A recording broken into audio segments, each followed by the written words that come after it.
ಇದು ದೇವರು ನಮ್ಮಿಂದ ಕೇಳಿಕೊಳ್ಳುವಂಥ ಅದ್ಭುತವಾದಂಥ ಅಂಶ. ಇದನ್ನು ನಿಮ್ಮಿಂದ ಕೇಳಿಕೊಳ್ಳುತ್ತಿದ್ದೇನೆ, ಇದು ನನಗೆ ಬೇಕಾಗಿದೆ. ನಾನು ಡೈರೆಕ್ಟ್ ಬಂದು ಮನುಷ್ಯರೊಳಗೆ ಕಾಣಿಸಿಕೊಳ್ಳಿಕ್ಕಾಗಲ್ಲ.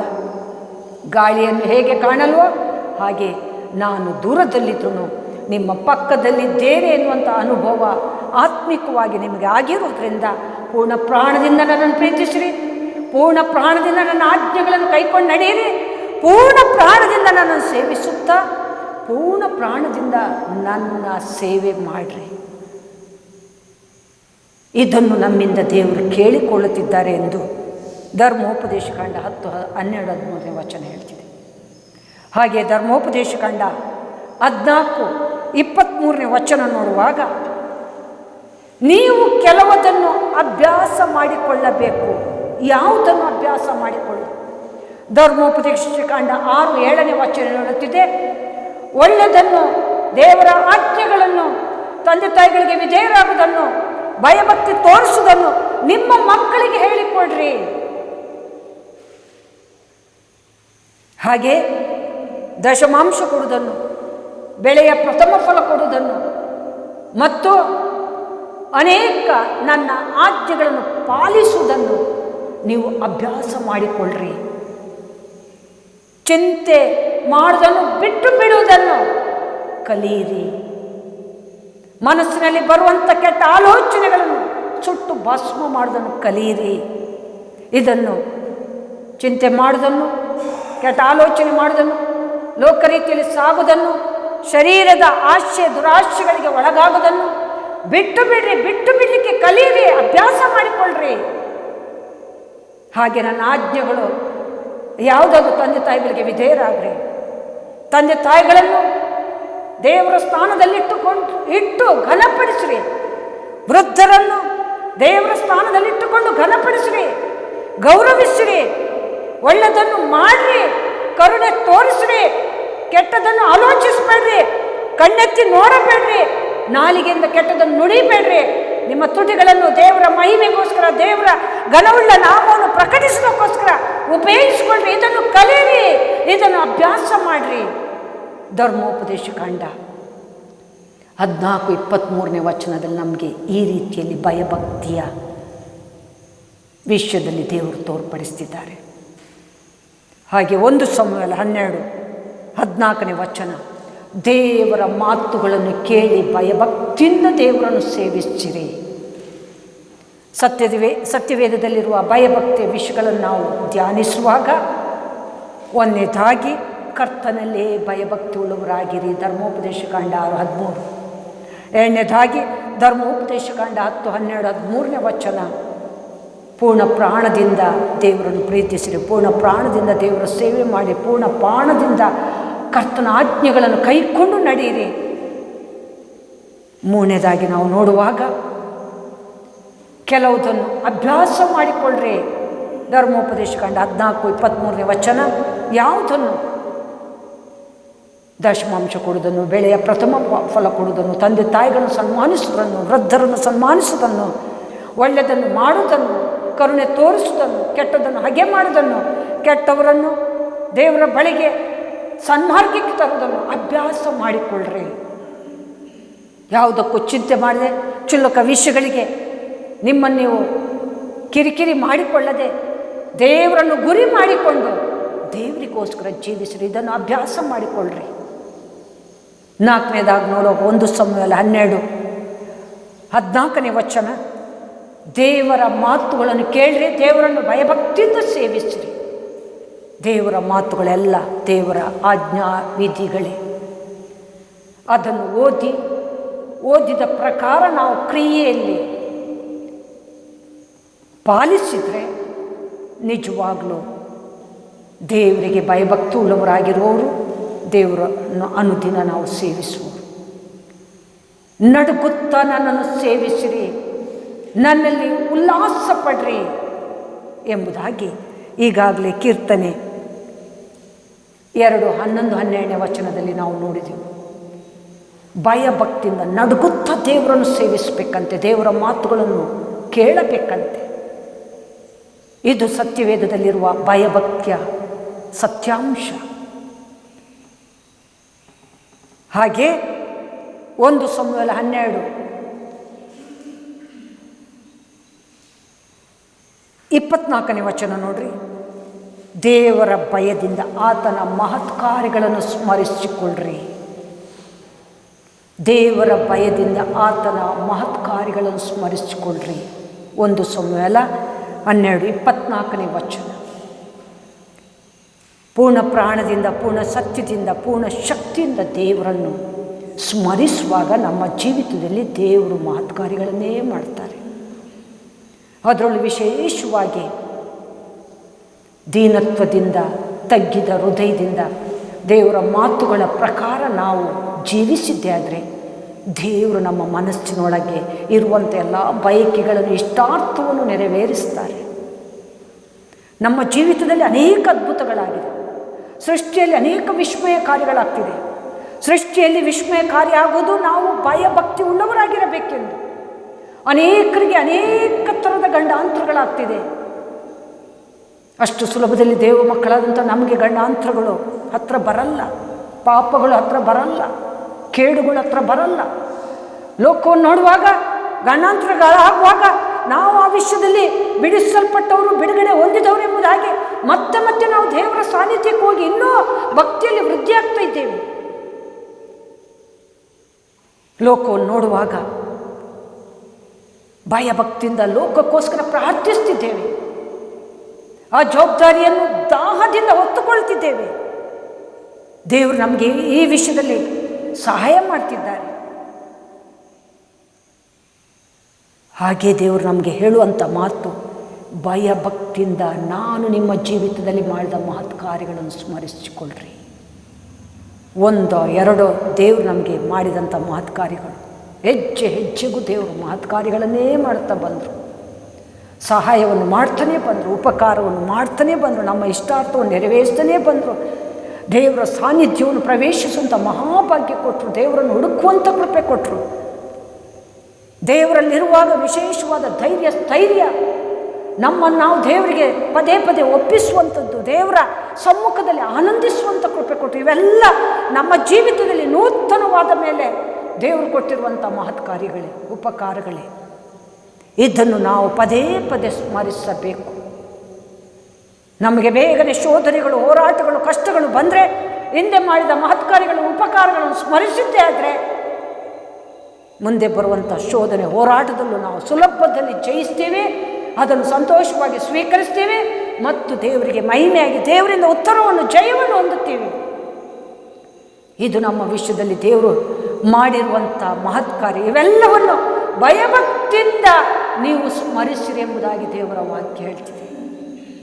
ಭಯಭಕ್ತಿಯ ಸತ್ಯಾಂಶಗಳನ್ನು ನಾವು ನೋಡುವಾಗ ಭಯಭಕ್ತಿ ಉಳ್ಳವರಾಗಿರಬೇಕು. ಭಯಭಕ್ತಿಯನ್ನು ದೇವರು ನಮ್ಮಿಂದ ಕೇಳಿಕೊಳ್ಳುತ್ತಿದ್ದಾರೆ. ಭಯಭಕ್ತಿಯನ್ನು ಅಭ್ಯಾಸ ಮಾಡಿಕೊಳ್ಳಬೇಕು. ಭಯಭಕ್ತಿಯಿಂದ ದೇವರನ್ನು ಸೇವಿಸಬೇಕು. ಭಯಭಕ್ತಿಯಿಂದ ದೇವರ ಮಹತ್ ಕಾರ್ಯಗಳನ್ನು ಸ್ಮರಿಸಬೇಕು. ಇದು ಭಯಭಕ್ತಿಯ ವಿಷಯದಲ್ಲಿ ಸತ್ಯವೇದದಲ್ಲಿರುವಂಥ ಸತ್ಯಾಂಶ. ಇನ್ನು ಸತ್ಯವೇದದಲ್ಲಿರುವಂಥ ಭಯಭಕ್ತಿ ಉಳ್ಳವರ ಗುಣಲಕ್ಷಣಗಳೇನು? ಭಯಭಕ್ತಿ ಉಳ್ಳವರ ಲಕ್ಷಣಗಳು, ಗುಣಗಳು ಯಾವುದು?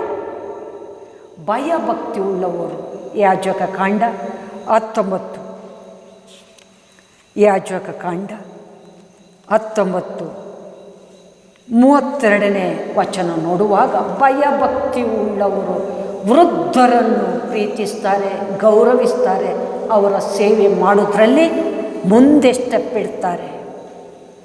ವೃದ್ಧರ ಸೇವೆ ಮಾಡೋದಾದರೆ, ವೃದ್ಧರನ್ನು ಪ್ರೀತಿಸುವುದಾದರೆ, ದೇವರನ್ನು ಘನಪಡಿಸಿದ ಹಾಗೆ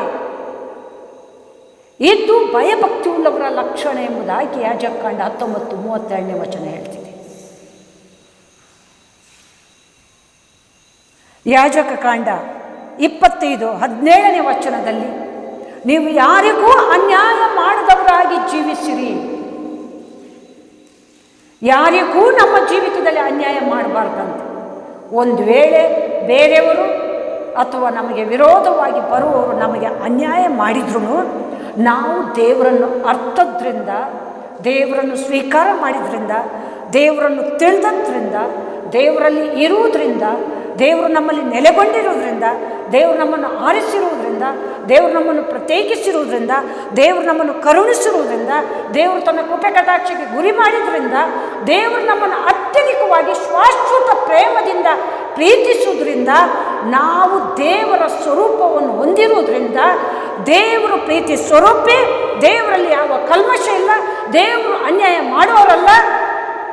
ಹಾಗೆ ನಾವು ನಮಗೆ ಇತರರು ಅನ್ಯಾಯ ಮಾಡಿದ್ರು ನಾವು ಅನ್ಯಾಯ ಮಾಡಬಾರ್ದು. ಯಾಜಕಕಾಂಡ 25:17 ವಚನ, ಅನ್ಯಾಯ ಮಾಡದವರಾಗಿ ಜೀವಿಸುವವರ ನಿಜವಾಗ್ಲೂ ದೇವರಲ್ಲಿ ಭಯಭಕ್ತಿ ಉಳ್ಳವರು. ನಮಗೆ ಅನ್ಯಾಯವಾದ್ರೂ ನಾವು ಅನ್ಯಾಯ ಮಾಡಬಾರ್ದಂತೆ.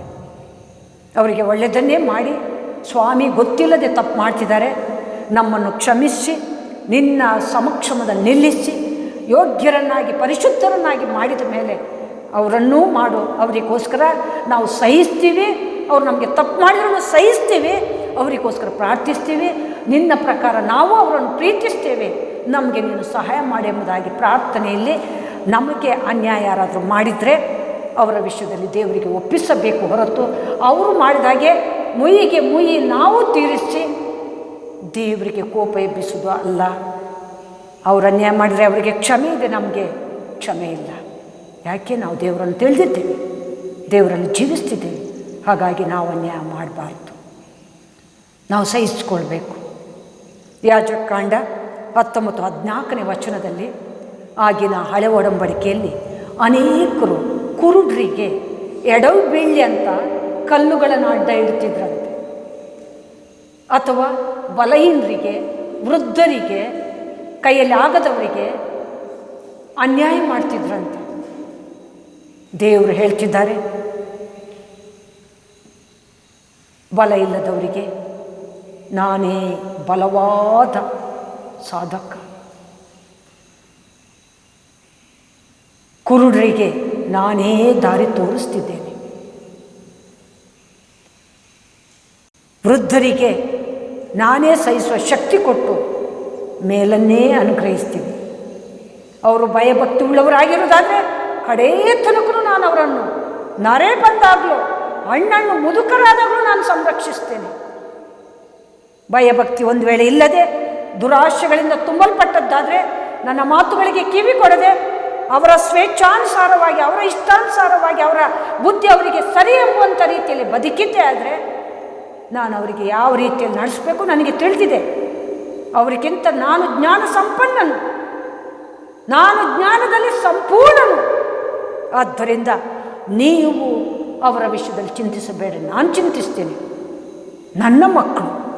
ನನ್ನ ಮಕ್ಕಳಾದದಕ್ಕೆ ಲೋಕ ಅಧ್ವಾನ ಆಗುವಾಗ, ಪಾಪದಲ್ಲಿ ಸಿಕ್ಕಿ ಬೀಳುವಾಗ, ನಾನು ನನ್ನ ಏಕೈಕ ಕುಮಾರನಾದಂಥ ಕರ್ತನಾದ ಯೇಸುವನ್ನೇ ಲೋಕದ ಜನರಿಗೋಸ್ಕರ, ಜನರ ಪಾಪ ದ್ರೋಹಕ್ಕೋಸ್ಕರ ಅಮೂಲ್ಯ ರಕ್ತವನ್ನು ಸುರಿಸಿ, ಆ ರಕ್ತದಿಂದ ಜನರನ್ನು ಪಾವನ ಮಾಡಿ, ಆ ರಕ್ತದ ಮಹತ್ವವನ್ನು ಯಾರು ತಿಳ್ಕೊಂಡು ಸತ್ಯ ದಾರಿಯನ್ನು ಹಿಡಿತಾರೋ ಅವರೆಲ್ಲರಿಗೂ ನಾನೇ ಮಾರ್ಗವು, ಬೆಳಕು, ಸತ್ಯವೂ, ನಿತ್ಯ ಜೀವವೂ ಆಗಿದ್ದೇನೆಂಬುದಾಗಿ ತೋರ್ಪಡಿಸೋದ್ರಲ್ಲಿ ದೇವರು ತನ್ನ ಕೃಪೆಯನ್ನು ಭಕ್ತರಾದಂಥ ಭಯಭಕ್ತಿ ಉಳ್ಳವರಿಗೆ ಇಟ್ಟರು.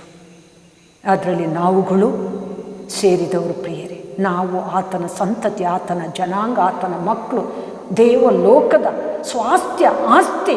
ನಾವು ಈ ಲೋಕದವರಲ್ಲ. ದೇವರನ್ನು ಯಾರು ತಿಳಿದಿದ್ದಾರೋ ಅವರು ದೇವಲೋಕದ ಸ್ವಾಸ್ಥ್ಯ ಆಸ್ತಿ, ಸೊತ್ತು ಅಥವಾ ಆತನ ಮಕ್ಕಳು ಹೊರತು ಈ ಲೋಕದವರಲ್ಲ. ಈ ಲೋಕದ ತಂದೆ ತಾಯಿ ಅಥವಾ ಹೆಂಡತಿ ಮಕ್ಕಳಿಗಿಂತಲೂ ಶ್ರೇಷ್ಠವಾದಂಥ ತಂದೆ ತಾಯಿ, ಸರ್ವಸ್ವ ನಿಧಿಯೇ ನಮಗೆ ಅವರು. ಯಾಕಂದರೆ ಈ ಲೋಕದ ಹೆಂಡತಿ ಮಕ್ಕಳು ಇವರು ಯಾರು ನಮಗೆ ಉಸಿರು ಕೊಡಲಿಕ್ಕೆ, ಜೀವ ಕೊಡಲಿಕ್ಕೆ, ಸಂತೋಷಗೊಳ್ಳಿ ಸಾಧ್ಯ ಇಲ್ಲ. ಉಸಿರು ಕೊಟ್ಟಂಥ ತಂದೆ, ಒರ್ಜಿನಲ್ ತಂದೆ ಅವರೊಬ್ಬರೇ. ಆದರೆ ಅವರು ಈ ಲೋಕದ ಹೆಂಡತಿ ಮಕ್ಕಳು ಅಥವಾ ತಂದೆ ತಾಯಿಗಳ ಮೂಲಕ ಭಯಭಕ್ತಿಯುಳ್ಳವರಾಗಿ ನನ್ನ ಸಾನ್ನಿಧ್ಯಕ್ಕೆ ಬಂದು ನನ್ನನ್ನು ಘನಪಡಿಸ್ರಿ ಎಂಬುದಾಗಿ ಹೇಳ್ತಾ ಇದ್ದಾರೆ.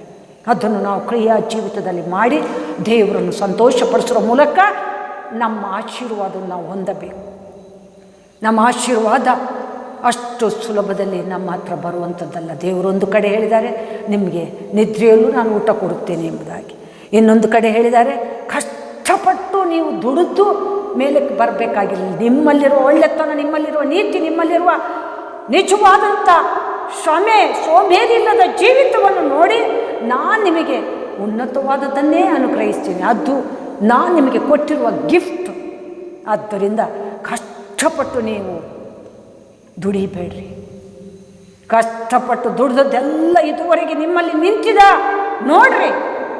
ನೀತಿಯಿಂದ, ನ್ಯಾಯದಿಂದ, ಭಯಭಕ್ತಿಯಿಂದ ಮಾಡಿದ ಅಂಶಗಳು ನಿಮ್ಮಲ್ಲಿ ಶಾಶ್ವತವಾಗಿ ನಿಂತಿದೆ. ಅದು ನನ್ನ ವಿಶೇಷವಾದ ಆಶೀರ್ವಾದ. ಮಾಡಲೇಬೇಕೆನ್ನುವಂಥ ಕೆಲವು ಕಾರ್ಯಗಳನ್ನು ದೇವರು ನಮಗೆ ಕೊಟ್ಟಿದ್ದರೆ ಅದನ್ನು ಶ್ರಮೆ ಆದರೂ ಅಡ್ಡಿಲ್ಲ, ಪ್ರೀತಿಯಿಂದ ತಾಳ್ಮೆಯಿಂದ ಮಾಡೋಣ. ಅಥವಾ ಕೆಲವರಿಗೆ ಕೊಟ್ಟೇ ಇಲ್ಲ, ಅದು ದೇವರ ಮಹಾಕೃಪೆ ಎಂಬುದಾಗಿ ಎಣಿಸಬೇಕು. ಇವತ್ತು ಮನುಷ್ಯರೆಲ್ಲರೂ ಸೋಂಬೇರಿಗಳಾಗ್ತಿದ್ದಾರೆ. ಸಿಕ್ಕಿದಂಥ ಸಮಯದಲ್ಲಿ ದೇವರನ್ನು ಘನಪಡಿಸೋದು ಬಿಟ್ಟು ರೆಸ್ಟ್ ಸಿಕ್ಕಿದರೆ ಸಾಕು ಎಂಬುದಾಗಿ ಬಯಸ್ತಾ ಇದ್ದಾರೆ.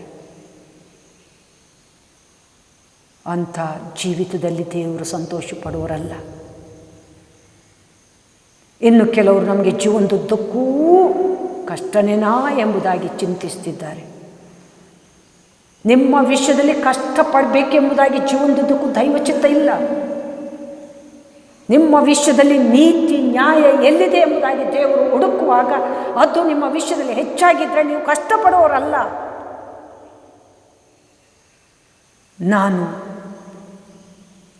ಮರಿಯಳಾಗೆ ಇದ್ದೇನೆ, ಮಾರ್ತಳಾಗೆ ಅಲ್ಲ ಎಂಬುದಾಗಿ ಎಣಿಸುವುದಾದರೆ, ಮಾರ್ತಳು ಕಷ್ಟಪಟ್ಟುಕೊಂಡೇ ಹೋದಳು, ಮರಿಯಳು ಸುಲಭ ರೀತಿಯಲ್ಲಿ ದೇವರನ್ನು ಘನಪಡಿಸ್ತಾನೇ ಹೋದಳು. ಪ್ರಥಮ ಸ್ಥಾನ ನಾವು ದೇವರಿಗೆ ಕೊಡಲೇಬೇಕು. ನಮ್ಮ ಹೃದಯದಲ್ಲಿ ಪ್ರಥಮವಾಗಿ ದೇವರನ್ನು ಅಂಗೀಕಾರ ಮಾಡಲೇಬೇಕು. ದೇವರನ್ನು ಹುಡುಕಲೇಬೇಕು, ದೇವರನ್ನು ಸೇವಿಸಲೇಬೇಕು, ದೇವರನ್ನು ಮನಪೂರ್ವಕವಾಗಿ ನಾವು ಆರಾಧಿಸಲೇಬೇಕು. ಭಯಭಕ್ತಿ ಉಳ್ಳವರಾಗಿದ್ದು ದೇವರನ್ನು ನಡುಗುತ್ತಾ ಸೇವಿಸಬೇಕೆಂಬುದಾಗಿ ದೇವರು ಹೇಳಿದ್ದಾರೆ. ಹೀಗೆ ವೃದ್ಧರನ್ನು ನಾವು ಘನಪಡಿಸುವುದಾದರೆ, ಪ್ರೀತಿಸುವುದಾದರೆ, ಗೌರವಿಸುವುದಾದರೆ ದೇವರನ್ನು ಘನಪಡಿಸಿದ ಹಾಗೆ. ಭಯಭಕ್ತಿ ಉಳ್ಳವರ ಲಕ್ಷಣದಲ್ಲಿ ಪ್ರಥಮ ಲಕ್ಷಣ ಒಳ್ಳೆಯ ಕ್ರಿಯೆಗಳು ಎದ್ದೇಳುತ್ತೆ. ವೃದ್ಧರ ವಿಷಯದಲ್ಲಿ ಉತ್ತಮರಾಗಿ ಸಾಕ್ತಾರೆ, ಅನ್ಯಾಯ ಮಾಡಿದವರಾಗಿ ಜೀವಿಸ್ತಾರೆ. ಬೇರೆಯವರು ತಮಗೆ ಅನ್ಯಾಯ ಮಾಡಿದ್ರು ಅಡ್ಡಿಲ್ಲ, ಅವರು ಮಾಡಿದ್ದಕ್ಕೆ ಪ್ರತೀಕಾರವನ್ನು ತೋರಿಸೋರಲ್ಲ, ಅನ್ಯಾಯ ಮಾಡಿದವರಾಗಿ ಜೀವಿಸ್ತಾರೆ. ಮೊದಲಿನ ಕಾಲದಲ್ಲಿ ಒಬ್ಬರು ಅನ್ಯಾಯ ಮಾಡಿದರೆ ಅವರಿಗೆ ಅನ್ಯಾಯ ಮಾಡಿ ಸಂತೃಪ್ತಿ ಪಡೋದು.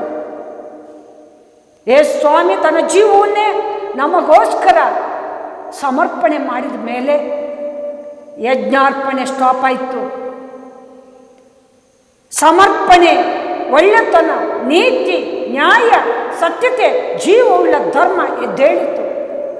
ಅದರಲ್ಲೇ ನಾವು ಆಶೀರ್ವಾದವನ್ನು ಕಾಣುವುದು ಹೊರತು ನಮ್ಮ ಕಷ್ಟಕರವಾದ ಜೀವಿತದಿಂದ ಆಶೀರ್ವಾದವನ್ನು ಕಾಣಲಿಕ್ಕೆ ಸಾಧ್ಯ ಇಲ್ಲ. ಯಾವುದೂ ನಮಗೆ ಕಷ್ಟ ಅನ್ನಿಸ್ಬಾರ್ದು, ಎಲ್ಲವೂ ಸುಲಭ ಅನ್ನಿಸ್ಬೇಕು.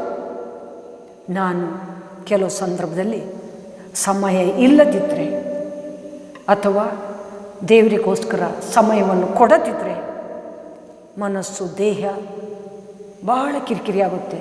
ದೇವರಿಗೆ ಸಮಯ ಕೊಟ್ಟಿಲ್ಲ, ಪ್ರಸಂಗ ಆಗಿಲ್ಲ, ಭಾನುವಾರ ನಾನು ಏನು ಬೋಧನೆ ಮಾಡೋದೆಂಬುದಾಗಿ ಬಹಳ ಕಿರಿಕಿರಿ ಆಗುತ್ತೆ. ಅಂಥ ಟೈಮಲ್ಲಿ ದೇವರು ನನಗೆ ಫ್ಲ್ಯಾಶ್ ಮಾಡಿದ್ದು, ಎಲ್ಲವನ್ನು ಸುಲಭವಾಗಿ, ಸಂತೋಷವಾಗಿ, ಪ್ರೀತಿಯಿಂದ ಸ್ವೀಕರಿಸು.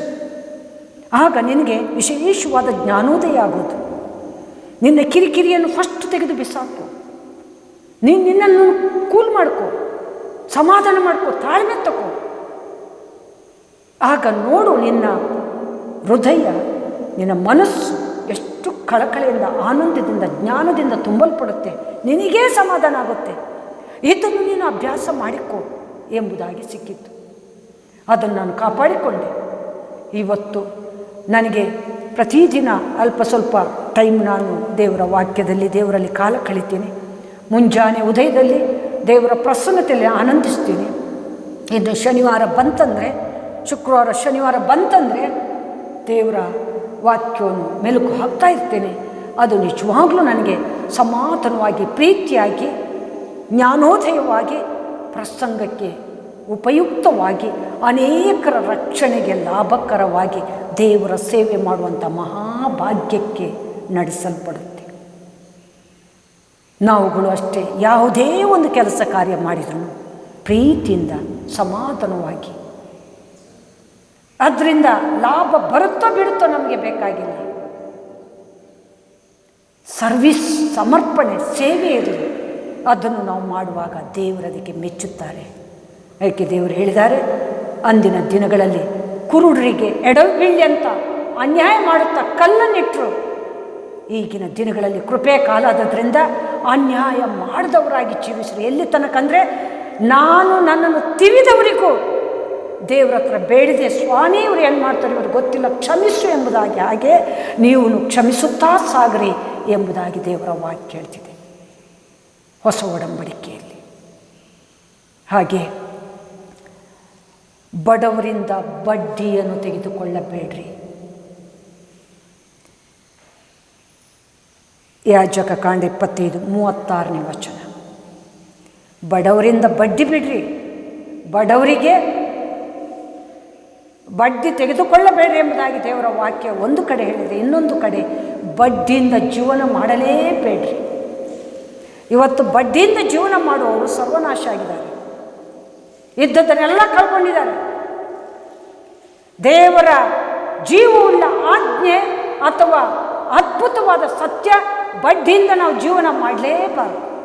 ನಿಮ್ಮಲ್ಲಿದ್ದರೆ ಬ್ಯಾಂಕ್ ಕೊಡುವ ಅಲ್ಪ ಸ್ವಲ್ಪ ಬಡ್ಡಿಯನ್ನು ಸ್ವೀಕಾರ ಮಾಡಿರಿ. ಅದರಲ್ಲಿ ದೇವರು ಬೇಜಾರು ಮಾಡಲ್ಲ. ಬಡವರಿಗೆ 5%, 10% ಕೊಟ್ಟು ಅವರಿಂದ ಕಿತ್ತುಕೊಳ್ಳೋದು, ಅಥವಾ ಬಡವರಿಗೆ ಕುಡುಕತನ ಕೊಡೋದು, ಅವರ ಅಲ್ಪ ಸ್ವಲ್ಪ ದುಡ್ಡನ್ನು ಕುಡುಕತನದಲ್ಲಿ ಒಳಗೆ ಹಾಕೋದು, ಬೀಡಿ ಸಿಗರೇಟ್ಗಳನ್ನು ಕೊಡೋದು, ಅದರಲ್ಲಿ ಒಳಗೆ ಹಾಕೋದು, ಅವರನ್ನು ಅದರಲ್ಲೇ ನಾಶನ ಮಾಡ್ತಾ ಇರೋದು, ಅದರ ಬಗ್ಗೆ ತಿಳುವಳಿಕೆ ಕೊಡದಿರುವುದು. ಈ ರೀತಿಯಲ್ಲಿ ಬಡವರ ತಂಟೆಗೆ ಹೋಗಬೇಡ್ರಿ. ಅವರಿಗೆ ತಿಳುವಳಿಕೆ ಕೊಡ್ರಿ. ನೀವು ಹಾಳು ಹಾಕ್ತಿದ್ದೀರಿ, ಹಿಂಗೆ ಹೋದರೆ ಹಂಗೆ ಬಂದರೆ ಆಶೀರ್ವಾದ ಎಂಬುದಾಗಿ ತಿಳುವಳಿಕೆ ಕೊಡ್ರಿ. ಅವರು ಕೆಟ್ಟದನ್ನು ಮಾಡ್ತಿದ್ರೆ, ಕೆಟ್ಟ ಚಟಗಳಿಗೆ ಗುರಿಯಾಗಿದ್ದರೆ ತಿಳುವಳಿಕೆ ಕೊಟ್ಟು ಅದರಿಂದ ಬಿಡಿಸ್ಲಿಕ್ಕೆ ಟ್ರೈ ಮಾಡಿರಿ.